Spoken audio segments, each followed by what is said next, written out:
अस्सलाम वालेकुम, मेरा नाम डॉक्टर हुमा असलम है। मैं कंसल्टेंट साइकियाट्रिस्ट हूँ। आज की वीडियो में हम बात करेंगे एक हाईली एडिक्टिव सब्सटेंस के बारे में जिसे आम ज़ुबान में आइस कहा जाता है या क्रिस्टल मेथ कहा जाता है। इसे क्रिस्टल या ग्लास भी कहा जाता है। ये एक स्टिमुलेंट ड्रग है। स्टिमुलेंट ड्रग से मुराद ये है कि ये हमारे दिमाग को स्टिमुलेट करती है, उसको एक्टिव करती है। ये एक बहुत स्ट्रॉन्गर सब्सटेंस है और pure form of crystal meth है। और ये जैसे कि मैंने पहले बात की कि ये बहुत ज़्यादा एडिक्टिव है। जब आप इसका इस्तेमाल शुरू करते हैं तो बहुत जल्दी इसके आदी हो जाते हैं।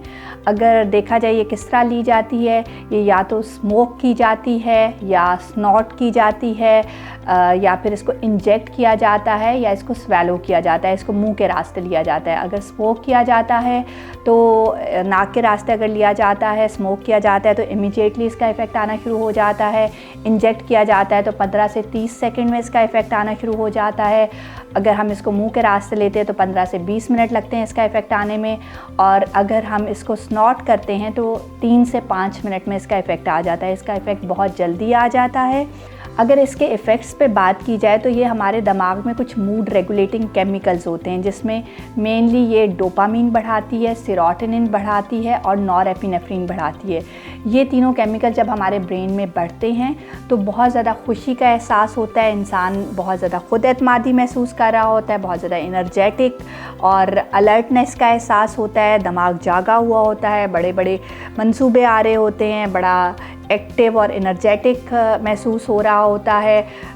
इसके साथ साथ जो हमारी प्यूपल्स हैं, आँखों में जो प्यूपल होता है वो बड़ी हो जाती है, मुंह का खुश्क होना भी शामिल है, हार्ट रेट बढ़ जाता है, इसके साथ पैल्पिटेशंस होती है, आपको सांस तेज़ी से आना शुरू हो जाता है।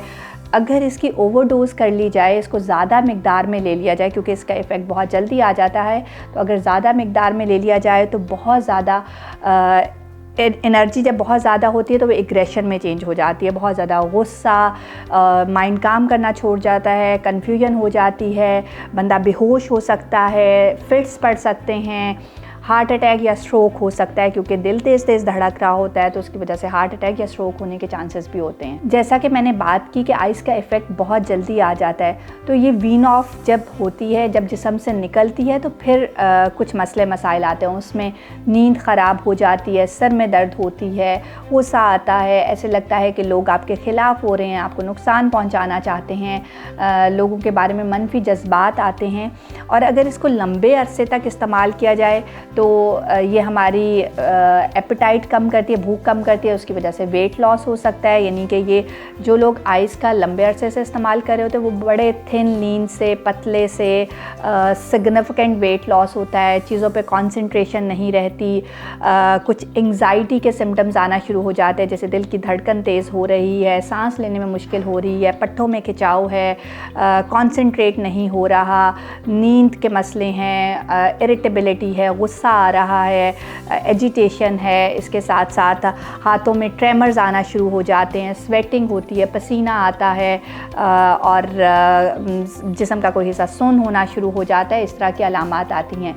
या मिजाज में बग़ैर वजह के बहुत ज़्यादा उदासी रहना शुरू हो जाती है, नाउमीदी, मायूसी पैदा होना शुरू हो जाती है क्योंकि इनिशली तो ये हमारे ब्रेन में जो केमिकल्स हैं, हमारे मूड रेगुलेटिंग केमिकल्स हैं, उनको बढ़ाती है। लेकिन जब इसको लंबे अरसे तक इस्तेमाल किया जाता है तो ये उन्हीं रिसेप्टर्स को ख़त्म करना शुरू कर देती है जिसकी वजह से डिप्रेशन, एंग्जाइटी के अलामात आना शुरू हो जाती हैं, लोगों के बारे में शक शुबा पैदा होना शुरू हो जाता है, मनफी जज्बात पैदा होना शुरू हो जाते हैं। ऐसा लगता है कि सारी दुनिया ख़िलाफ़ हो गई है, नुकसान पहुँचाना चाह रही है, मारना चाह रही है, बैठ के उनके ख़िलाफ़ मनसूबाबंदी कर रही है और इस वजह से ये बहुत ज़्यादा वायलेंस भी कर सकते हैं, दूसरों को नुकसान पहुंचा सकते हैं, खुदा न ख्वास्ता किसी झगड़े में मुलव्वस हो सकते हैं, कोई एक्सट्रीम कदम भी उठा सकते हैं जैसे खुदा न ख्वास्ता कत्ल गारत की तरफ भी जा सकते हैं क्योंकि जब ऐसा लग रहा है कि लोग ख़िलाफ़ हैं, नुकसान पहुँचाना चाहते हैं, मारना चाहते हैं तो बदला लेने की तरफ आ सकते हैं। अच्छा, जब इसको छोड़ा जाता है, अगर इसको छोड़ा जाए तो इसके फिर कुछ अलामात आती हैं। उसमें क्योंकि ये भूख कम करती है तो भूख बढ़ जाती है अगर जब इसको छोड़ा जाता है, जिसमें दर्दें होना शुरू हो जाती हैं, नींद में मसले आना शुरू हो जाते हैं, फिर इसी तरह कुछ एंग्जाइटी के, डिप्रेशन के, और इंसान थोड़ा रियलिटी से कट जाता है। एंग्जाइटी डिप्रेशन के सिम्टम्स के साथ साथ मनफी जज्बात लोगों के बारे में, कुछ चीज़ें नज़र आना, कुछ आवाज़ें कानों में आना, या फिर ऐसा यकीन होना कि लोग मारना चाहते हैं, ख़िलाफ़ हो गए हैं, बातें कर रहे हैं, या अपने आप को कोई बड़ी चीज़ समझना, ये सब चीज़ें आ सकती हैं। क्योंकि ये बहुत एडिक्टिव सब्सटेंस है और इसके इफ़ेक्ट्स इमीडिएटली आना शुरू हो जाते हैं, तो इस वजह से हमारे यंग लोगों में ये बहुत ज़्यादा पॉपुलर हो रही है और इसका इस्तेमाल आए दिन बढ़ता जा रहा है। तो इसका इस्तेमाल रोकने के लिए हमें बहुत सारे इक़दामात करने की ज़रूरत है। एक तो यूनिवर्सिटी कॉलेज स्टूडेंट्स में रेगुलर लेवल पे स्क्रीनिंग होनी चाहिए, और अगर कोई बिहेवियरल इश्यूज़ नज़र आ रहे हैं तो टीचर्स को या घर वालों को फ़ौरन, या फ्रेंड्स को फ़ौरन आइडेंटिफाई करके इनको अर्ली ट्रीटमेंट की तरफ लेके आना चाहिए। देखा गया अगर यूरिन के थ्रू इसकी स्क्रीनिंग की जाए तो 2 दिन के अंदर अंदर पता चल जाता है कि ये बंदा क्रिस्टल मेथ या आइस का इस्तेमाल कर रहा है कि नहीं। सो स्क्रीनिंग रेगुलर बेसिस पे होनी चाहिए। जो भी इस तरह के हाई रिस्क लोग लग रहे हैं, जिनमें बिहेवियरल इश्यूज़ आ रहे हैं, टीचर्स को आइडेंटिफाई करना चाहिए, फ्रेंड्स, फैमिली को या पेरेंट्स को आइडेंटिफाई करके इनको अर्ली इंटरवेंशन या ट्रीटमेंट की तरफ लेके आना चाहिए, ताकि इनको वापस रिहेबिलिटेट किया जा सके और सोसाइटी का इम्पॉर्टेंट फ़र्द बनाया जा सके। जिस तरह ये पहले अपना एक प्रोडक्टिव रोल प्ले कर रहे थे, उसकी तरफ वापस लेके आया जा सके। क्योंकि जितना जल्दी इसका इफ़ेक्ट आता है, अच्छे इफ़ेक्ट्स आते हैं, उतना ही तेज़ी से आप इसके एडिक्शन में जाते हैं और फिर वो इफ़ेक्ट्स वीन ऑफ होना शुरू हो जाते हैं, ख़त्म होना शुरू हो जाते हैं और इसके बुरे वाले इफ़ेक्ट्स आना शुरू हो जाते हैं।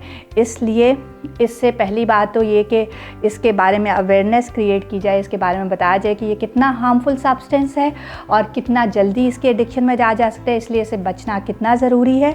और अगर कोई खुदा न ख्वास्ता इसकी तरफ चला जाता है तो इसको अर्ली ट्रीटमेंट की तरफ, अर्ली रिहेबिलिटेशन की तरफ लेके जाया जा सके, ताकि दोबारा उसे नॉर्मल लाइफ में लेके आया जाए। अगर इसके बारे में कुछ मज़ीद मालूमात चाहिए तो आप नीचे कमेंट्स में पूछ सकते हैं। Thank you very much.